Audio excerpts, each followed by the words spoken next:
Hi, warm welcome to biology class. Disease causing microbes enter to body through different ways. We studied in our previous class. Some microorganisms enter through air, whereas other microorganisms may enter through water, through vectors, like that. Microorganisms use different methods to reach in organism's body.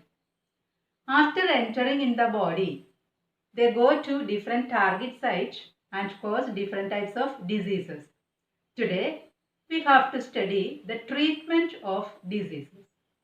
Treatment. What type of treatment we can give to diseases? How should we give treatment to diseases? There are two ways to treat an infectious disease. One would be to reduce the effects of the disease, and the other to kill the microorganisms. One is to reduce the effects of the disease and the other to kill the microorganisms. For the first, it means to reduce the effects of the disease, we can provide treatment that will reduce the symptoms. The symptoms are usually because of inflammation. Already we studied the symptoms are usually because of inflammations.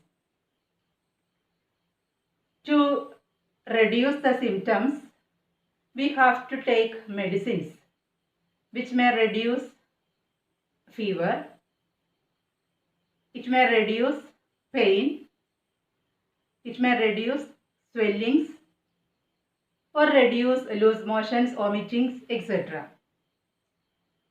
And also we can take bed rest so that our energy will be consumed or energy can be saved. But this kind of symptom directed treatment will not make the microbes to go away from our body. The microbes will remain in our body again. If we kill the microorganisms only, our disease will be cured. So what should we do? We have to kill the microorganisms.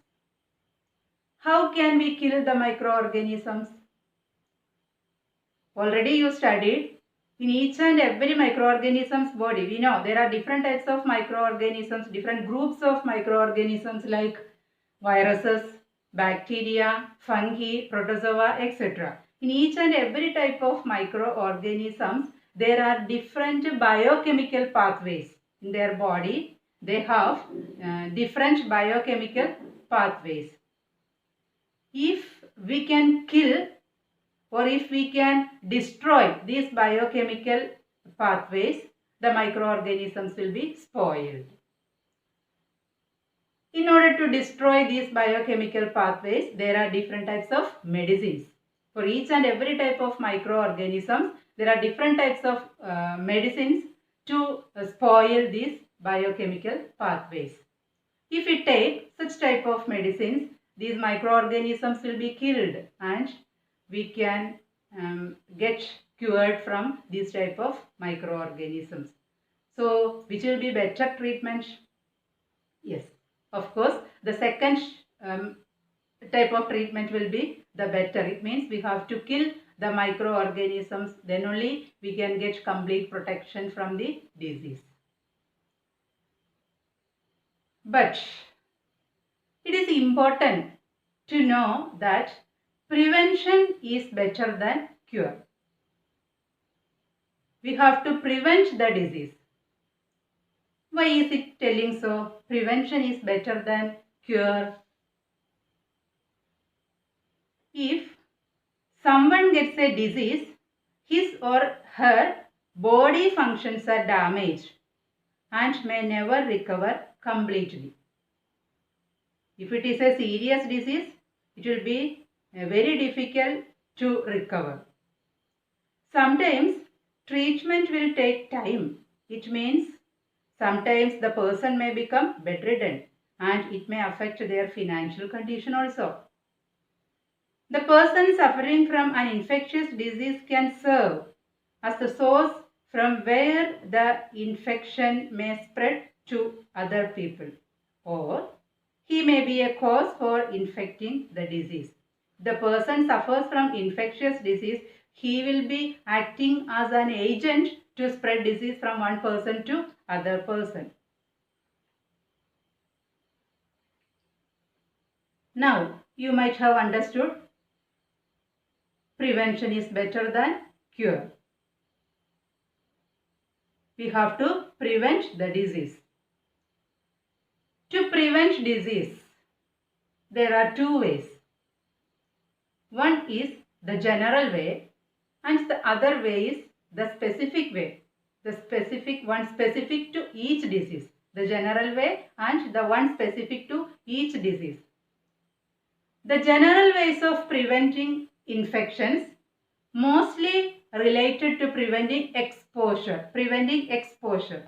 How can we prevent exposure to infectious microbes?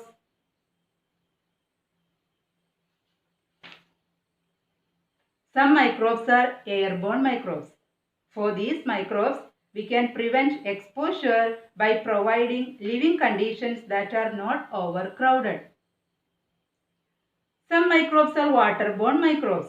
For them, we can prevent exposure by providing safe drinking water. This can be done by purifying water. Some diseases are affected through vectors.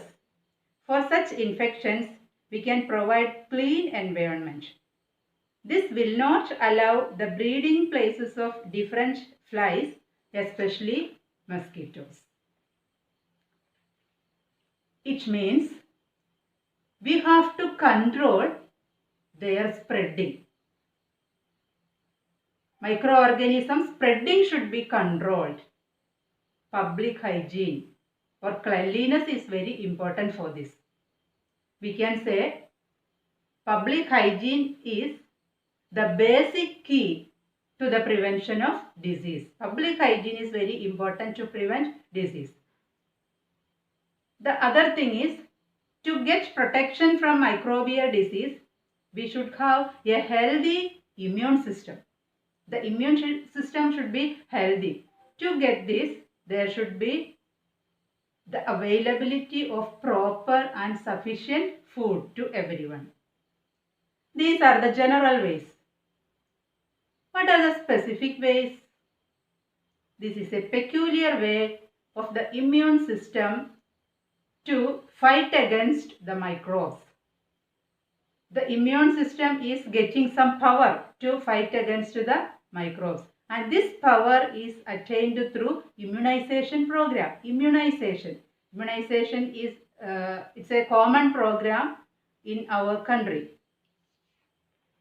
It is a process where a person is made immune or resistant to an infectious disease. This can be done by vaccines.